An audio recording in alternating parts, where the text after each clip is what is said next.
Welcome to Toy Business Unboxed, your gateway to the secrets of the toy industry. Here, Jason Shea, a toy entrepreneur and expert in the field. Every product we develop is really inspired by some of the real life experience that we have with our son. 60% of all toys last year were sold on Amazon, which is incredible. Be passionate about it because it's a road, it's a journey. Like when you have an idea that you think is like gonna somewhat like change the world, make things better, I'd say go for it. We'll guide you through the enchanting world of toy design, marketing, and manufacturing. Now let the unboxing begin. Hello, welcome to another episode of Toy Business Unboxed podcast. In this episode, we're thrilled to speak with Ellie, a game designer, an author, and an advocate for the power of play.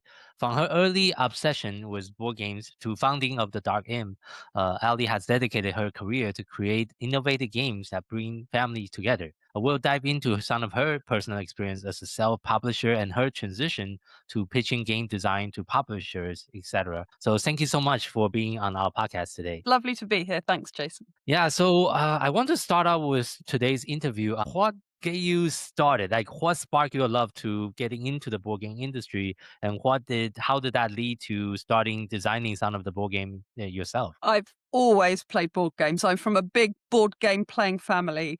And so it's been like an integral part of my life for as long as I can remember. I think that's a similar story to a lot of people that end up designing games, that it's just, you can't really imagine your life without games. So, and it becomes a way of relaxing, a way of connecting with people. And so it was a natural thing to sort of go into. Having said that, it took me ages to get into it. I guess the other thing about games is that I've never really been very good at small talk. So in social situations, I always prefer a focus. I sing in a choir. I love seeing my friends at the choir because we're all singing and then we're chatting in between songs. And it's the same with games. We've got something that we are all doing together, an activity, a shared focus to enjoy together. In terms of how I got into it, well, I mean, I was a teacher and I started designing games for the classroom primarily. And then when I was running an education company for other teachers to use in the classroom. So that was my first real forays into game design.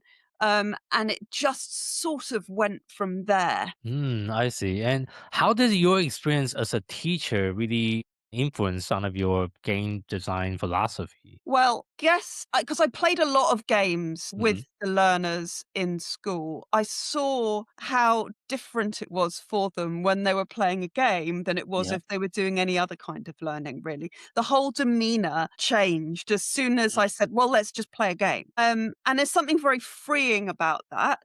Yeah. They forgot that they were learning and were able to just take part in whatever the game was. So that was really interesting to see. I also learnt a lot because I ran a behavior management consultancy with my husband, training teachers how to manage behavior better. So I learnt a lot about how to influence the behavior of others with your own behavior and the choices that you make, and how powerfully you can influence behavior in a positive and also in a negative way. You know, what kind of behaviors in you are going to trigger other people or perhaps make them feel more at ease on the other side. You know, that helped with my understanding of what makes a positive game experience and also what makes a negative game experience. So the natural for me was to go into games for families or for, you know, a wide group of people, a wide age of people, games that spark joy, games that create experiences that bring people together rather than sort of pull them apart. So that's what I definitely try and do, to create games that are memorable experiences that spark joy, spark conversation, and where people can feel at ease when they're playing, hopefully, as well as feeling excited and driven to do well. But that experience side of things is really, I always think about that when I'm designing a game. What kind of experience do I want my players to have? And so that when I was in school, that really helped me to understand the sorts of things that are going to influence that, I think. I see. That's very interesting. When you mentioned about the behavior Yeah. side of the things, and do you have do you actually implement some of those strategy as far as Yeah. behavior wise in some of your board game design as well? Definitely. I mean, Yeah. there's definitely things that I avoid. Not always. There's always some games where I might throw those things in. There's some things that I try and avoid all the time if it's a game for families. Hmm. Because, for example, I will try and make every turn quick, either Right. simultaneous play or quick, Yeah. because sitting around watching other people make prolonged decisions is something that many Yeah. people really don't like, and it can Yeah. change how you feel about a game. That sort of game works for True. some people, particularly some gamers, but we're talking about families here. We're talking about the Yeah. average family player. They Mhm. don't want to be sitting around and waiting for lots of people to be involved. I mean, it's a kind of a classic another classic example is player elimination. We don't want one of the members of the family to be out of the Hmm. game a long time before the others, because then they're not taking part in the experience.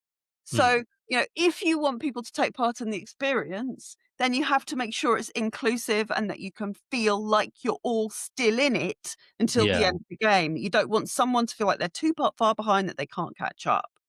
I see. Sometimes so the other thing I do is I tend to avoid take that games, although you can see on the shelf behind me is it's a game called A Midsummer Night's Fair, which is a game I've got out with GameRight, and Mhm. it's all about take that. So I either avoid it completely, so there's none of it in the game, or it's all got to be about that, so Okay. everybody knows what the experience is before they're going in there. I I think the worst thing is that you can be building up a strategy, doing all these cool things for yourself. You've spent ages kind of building up an engine or something, and then Yeah. someone just comes and removes some of it and steals something. And then that messes with how you feel. If it's all about, well, I'm going to mess with you and you can mess with me, then it's a different sort of thing. Okay, yeah, that's definitely a good way to put it.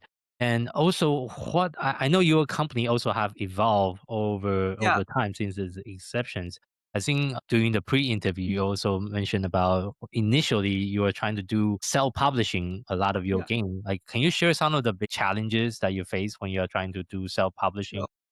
I mean, I think it's probably the same challenges that almost any self-publisher of games that is also designing the games would face, that Mhm. you have to do so many different kinds of jobs that you have Yeah, to really be good at all of them, which is one thing, but then also want to do all of them and give each of those the time they need. That I think is the biggest challenge, that it's natural for people to focus on the things they want to do and the things they enjoy doing and the things they know they're good at doing, and to just true. keep pushing those jobs to one side that maybe they'd rather not do. Yeah. And unfortunately, when you are self-publishing and it's just you have to do all those things, whether you want to do those things or not. So I think that is a huge challenge for anyone that's self-publishing. To add to that, my first games came out about 3 months before the pandemic hit. So that was, it was a difficult time. I then kind of changed a bit about what I was doing and looked at games that could be downloaded and played with people in different locations, and they went really well. But those were like small print and play games that are still very popular on my website. And apart from that, I guess, yeah, the biggest challenge I had was that I wanted to design all the time. So, I Mm, mean, it's back to that thing okay. of Yeah. what do you prefer How do doing? you I want to just wanted focus? to Yeah. design. That Yeah. was that was the biggest challenge. Oh, and also I was decided that I was going to try and gain an audience outside the regular sort of board gaming hobby world. That Hmm. because I was creating games that I hoped would appeal to families, that maybe, my kind of initial reason for creating the company and doing what I was doing was because I wanted to create better. I saw so many people playing such terrible games that I really wanted um, to add to, the sort of availability of some better games for families. And I was extremely naive in terms of what that would mean and how easy or difficult that would be. So I was trying to get an audience outside gaming. I was trying to book in hotels that I hoped would put games in there Oh, in wow. hotel, Okay. in Yeah. rooms, because I've got a bunch of games that I do sort of on coasters, and these Yeah. are lovely giveaways. I was talking to bars and pubs and hoping that people would play in restaurants. I was, talking to self-catering accommodation because I hoped that they would be interested in creating game boxes for their, holiday rentals. So, and that was a huge challenge and just Yeah. very depressing because I was trying to forge Sorry trying to to hear that. forward in a Yeah. market that wasn't really ready or didn't really know Yeah. that they might even be looking for that kind of thing. So it I was see. naive and it was a bit gung ho and it ended up being, quite hard going. I had some And successes, but not enough to make I see. And warranty. you're trying to do all that by yourself as Yeah, well back then? So that's a lot to juggle, like you mentioned, yeah, because I think because a lot of the designer I interview, like what you just shared is people enjoy doing design, but when it comes to marketing, they really don't know right. how to really market the game to Yeah, the right people yeah. correctly. And because that's just like you say, that requires a whole different type of skill set. Yeah, I mean, Back then. I Yeah. often say to designers who are thinking about self-publishing, well, look, you might enjoy design, but do you also enjoy marketing? Because Yeah. the design is going to end up being probably 5% of your time, and the Yeah. marketing is going Will to be the end most of up the time. being about 80% of your time. Because And then that's how you put the food on the table. right, and then the other The how to market it. 15% of the time, Yeah. you're going to be, dealing with manufacturers and dealing with Yeah. art and all of the other kind of things that go into creating the product. But Mm. the bulk of it is going to be marketing. So are you interested in becoming a marketer? And if you are, then great. And if you're not, then maybe don't do it. You see, I think part of Mm. my problem was that I'd already run a successful business, which we sold. And so I was used to running marketing. I was used to having, all sorts of different strings to my bow. The thing Yeah. that took me by surprise was how much I loved designing games. Mm. I knew I could do the other things, but as Yeah. soon as I started getting into game design, I was like, where have you been all my life? I wish I'd been doing this. And I can't Okay. believe I've just spent the last 15 years not designing games. So Yeah. it became the overriding passion that everything else kind of paled into insignificance, really. Yeah, that kind of lead me perfectly to my next question is like, why do you make the decision to shift from self-publishing Yeah, to, I think right now you focus more on licensing your yeah. design? And what have you learned from that transition? Well, the reason is exactly that. Now, instead of spending 5% of my time designing games, I'm spending 80% of my time designing games. The other 20% is still marketing, but it's a different kind of marketing. If you want to actually be successful in terms of having published games on the shelves, you do have to make sure that you are spending time pitching and getting your games ready to pitch. And that is all the marketing side. That's the Yeah. sales and marketing aspect. You're just not selling a game to an individual customer, an end customer, you're selling it to a publisher. Mm. So the relationship piece is very important. So it's not that there's no sales and marketing if you do that, but you are designing most of the time. And that's why. So that I can spend all of my time doing the fun stuff and not the rest. But I suppose it's also about what gives you energy in terms of it's not just about what you're good at or what you enjoy doing. It's about the kinds of activities that give you energy. We all have certain things that we could keep doing and keep doing and keep doing and never get tired of. Ideally, that's the bulk of your job, not a tiny bit of your job. And we Mm. also have things which you can do, but over time are going to sap your energy and make you kind of burn out. And it's Yeah. about making sure that most of the stuff you're doing is giving you energy, and that the stuff that will burn you out is small. Yeah, that's a very important. That apply to not just designer, but any kind of entrepreneurship. Anything.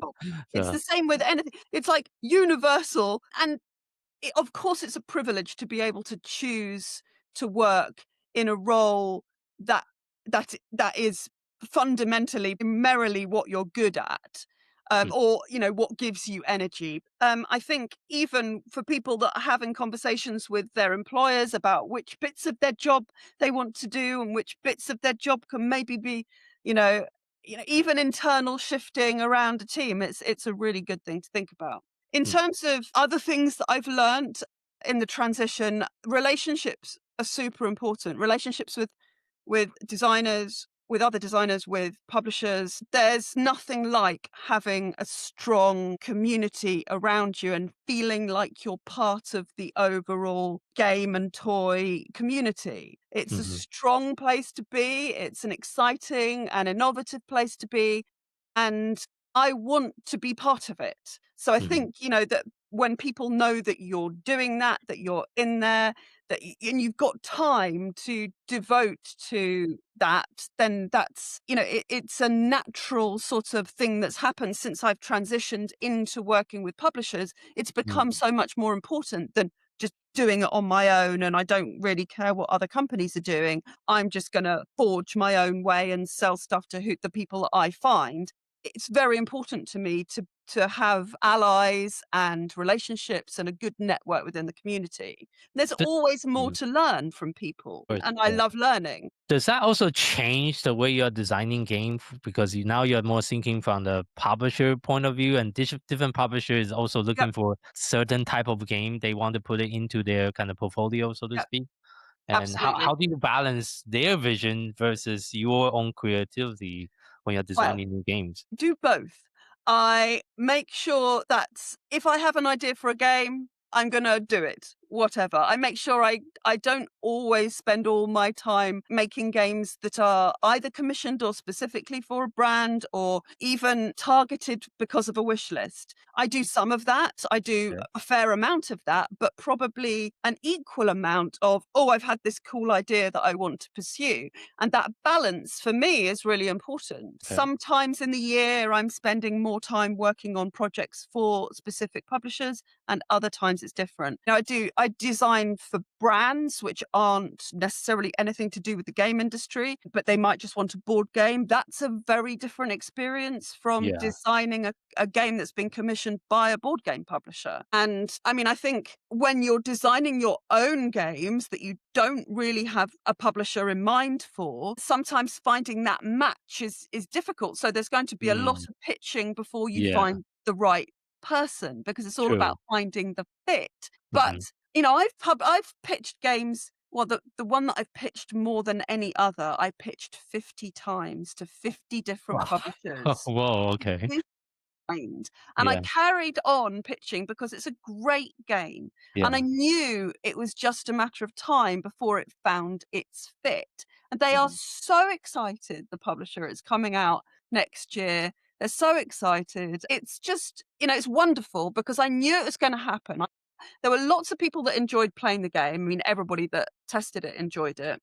Mhm. It got shortlisted multiple times with different publishers and then never quite made it to Oh, contract. I So it's see. like, Yeah. I'm going to keep going with this one because I know people love it and it Mm. found its fit. So that's great. So you do have to be prepared to keep pitching. Or the other thing is, of course, that sometimes publishers don't really know what they want. How Okay. can I Yeah. know what they Yeah. want if they That's don't true. know what they want? Often they say, well, Yeah. we'll know it when we see it.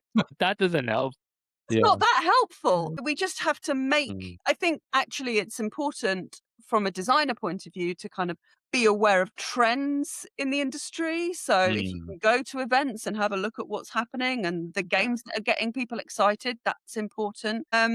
And so that you can see the way things are going. To make sure that you doing your research about different publishers is Mm. really important, so that you're not showing them things they might not be interested in. And Mm. then, I mean, I think if you're designing for brands like the non-gaming brands, that's a totally different thing because they lack game expertise.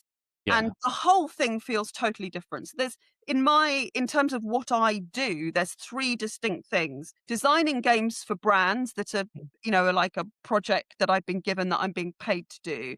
Yeah. designing commissioned games for publishers, and then designing games on a whim that I then go and pitch to people. And it's totally different for the three different things, really. Which one do you do the most out of the three currently? I think I probably do 25%, 25%, 50%. So, Oh, you okay. know, most out of that is designing my own games and pitching them, and that, I because see. then I can work on what I want. But I do True, love true. Yeah. having the others as well. It's a dream to get a commission from a board game publisher. I'm Mhm, working on a game with Buffalo Games, which is coming out next year, which is a mhm, commission, and it's so exciting. And they've got mhm, such an amazing team, and you're working with people who really get it, and you're working with people who've been doing it for such a long time, and they're going to bring the vision to life. It's really exciting. Um, Do you have any other tip for other like people that's looking into pitching games idea to publishers? Yeah, loads. Make sure you know who you're pitching to. And I mean, do the research on the publisher. Don't show them a big game if they only publish little ones. If they've got a box size like Oink or something, don't show them something that won't fit into that box. If they Mm, produce party games, don't show them a solo game. If they produce puzzle games, don't show them a party game. Think mm, about what they produce, who their audience is, and make sure you're only showing them things that they might be interested in. As a mhm, caveat to that, you can always say, I've got this thing I don't think you'll be interested in, at the end of a pitch, or say, I've got this kind of game and this kind of game. It's not really what you normally do, but do you want to take a look? Because often they do mm, want to depart from what they're doing, but mhm, take as your basis their core business, and you won't go far wrong. Practice your pitch. Don't rock up having never delivered your pitch to anyone or to yourself or to out loud. Make mhm, sure you've got it down, you've got it quick. mhm, Focus on the hook of your game. So you're front loading your pitch with what makes your game innovative mhm, and interesting and different. Because if you hook them in the first 10 to 20 seconds, they're going to listen to you for longer. Always think about the fact that this is a long-term relationship. It's not about getting this game signed in this meeting. If you go in with that kind of attitude, you're almost always going to fail. I mean, I've never had a game signed up then and there in a pitch. So focus on, how can I develop a relationship with this publisher that I can pitch to them on an ongoing basis for the next 10, 20 years, not just now. mm. And follow up. Always follow up. If you say you're going to send them a prototype, send them the prototype. If you say you're going to send them a sizzle reel, send them the sizzle reel. And then don't just sit there and not do it. It sounds obvious, but so many people go into a pitch and then don't properly follow up. Give them a month, get back to them. Give them another month, get back to them. Where are we? Are you interested? Mhm. I've got other people looking at this game, and be relentless really in your follow up. Yeah, yeah, yeah. And how will you suggest people that's kind of new to this to actually find like to actually reach out to the publisher and try to even schedule the pitch Yeah. to have a chance to talk to someone from their side? Well, it's different for different publishers. If you want to pitch to mass market game companies, there are several events that you might want to attend. In the UK, there's Mojo Pitch, which is brilliant. And in the US, there's People of Play in Chicago. These are events that are designed to bring publishers and designers together. That's what Mm-hmm. they do. More the hobby game market that you're aiming for, go to conventions, go to Gen Con in the US, go to Essen in Germany, and meet people at these conventions. Send them emails beforehand or contact them through their contact forms or whatever to try and schedule meetings ahead of time. I think the other thing is, don't overlook your designer community. Join playtest groups. Make sure you become, in regular contact with and friendly with all of your local game designers, because these are people who already have connections, who Mm, might be able to put you in touch with publishers. And for many people, it's an easier start in to get to learn, to get a friendship group and a working relationship with other designers than it is to find the publishers.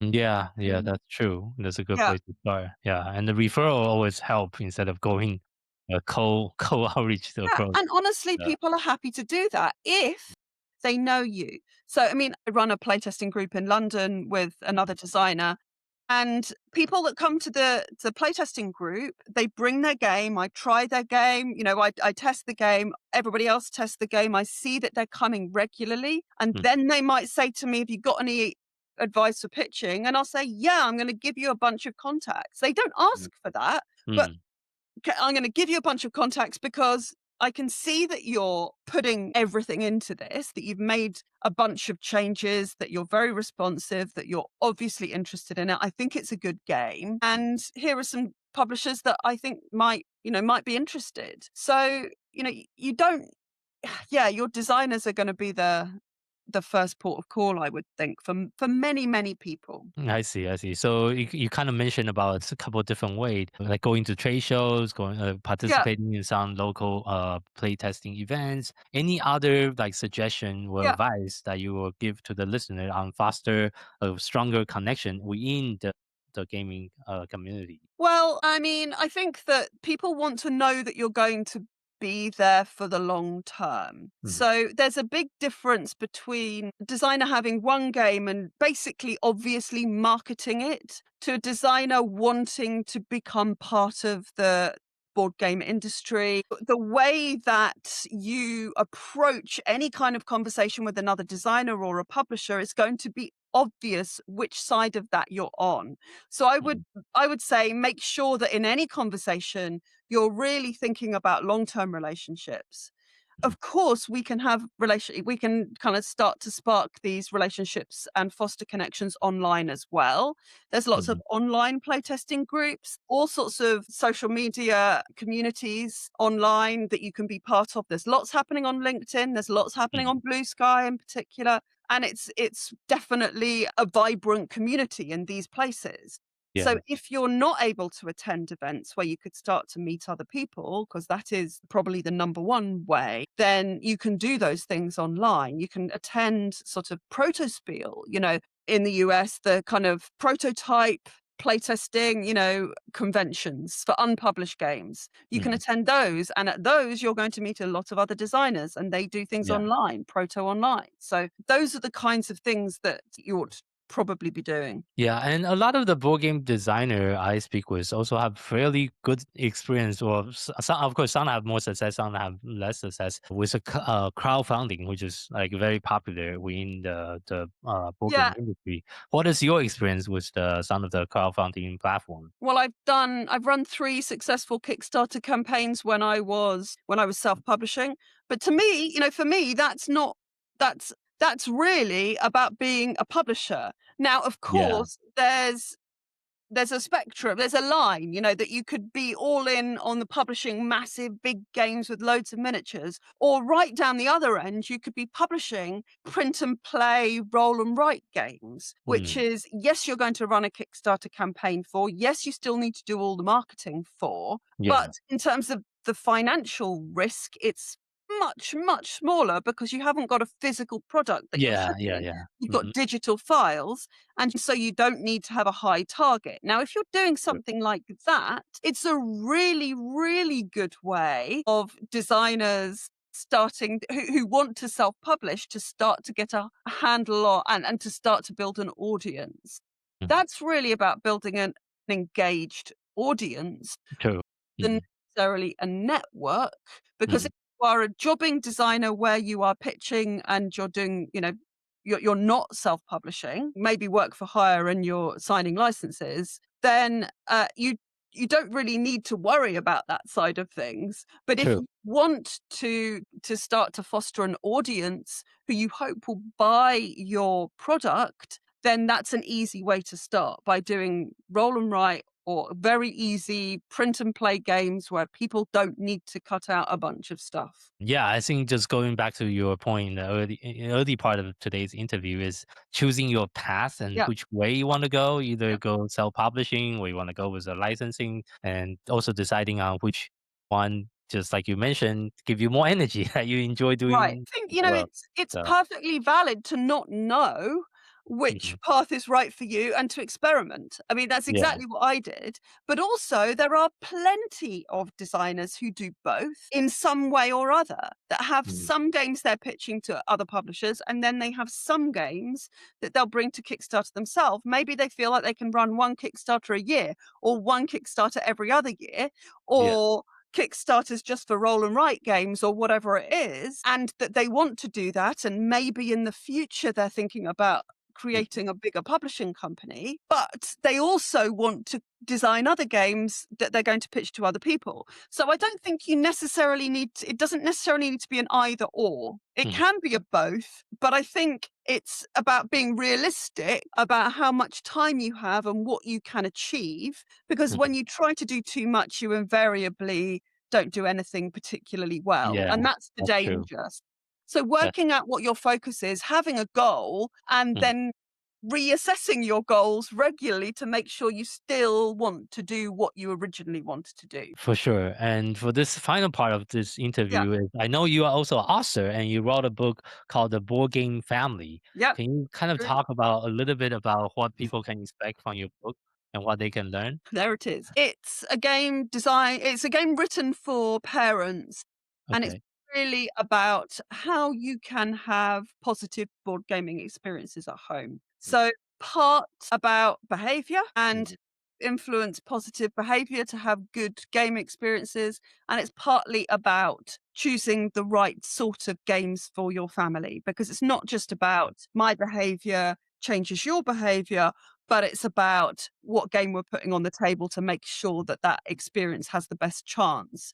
I wrote it because I had heard so many people, whenever I talked about games to people who aren't kind of in the game industry or aren't board gamers, like hobby board gamers, they would say, oh, we don't really play games with our kids because they always cheat, or Okay. we have to let them win, Yeah. or we don't want to read rules, which is the biggest problem. And Okay. so Yeah. I was very motivated to help Mm, people solve those problems. The kind of, they always cheat kind of mm, problem. How do you solve that? What can you do as the adult in the room mm, to make sure that cheating isn't that attractive an option for the child? mm, For example, with that, are you always rewarding the winner of the game? If you're rewarding the winner of the game, even if the reward is you saying, oh, well done, that was amazing, great mm, work, whatever, that's a reward. That praise is a reward. So, mm, you know, is your focus as an adult inadvertently creating a situation where the child really wants to win to please you in a way? So, or why else do they want to win so much? What is it about it? And what can you do to minimize that cheating when it really has kind of kicked in? How can you create good winners? People that are humble in victory and cheerful in defeat. How do you do that? Well, you model that yourself. And we all know about competitive parents and how they might choose to play a game. And I think also there are a lot of people playing quite terrible games, which exacerbates the problem. Yeah, and also I think it's also on getting off of the screen since, I have 3 kids myself. They Yeah. use quite a bit of electronic. Really, really hard. It's really hard. The book contains a bunch of tips about, okay, so they're not interested in playing a board game because they want to do X, Y, or Z. How can you Yeah. hook them in?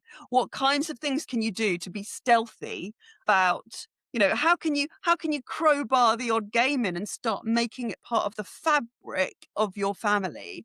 And yeah, that's what the book tries to do, to help parents have positive board gaming as part of their family life. Yeah, yeah. Okay, thank you so much for sharing that. And as well, wrapping up today's Yeah. interview, if you have to share just one piece of advice with someone that's getting started in the toys and game industry, what would that be? Well, I mean, I've said it already, but think long term, learn from everybody, make sure you make those relationships and keep nurturing them with designers and with publishers. That's probably if you actually want to create a career or part, even if it's a side thing that you're doing alongside a regular job, then that's the best way of doing it. If you really want to be part of the community, join all these different things.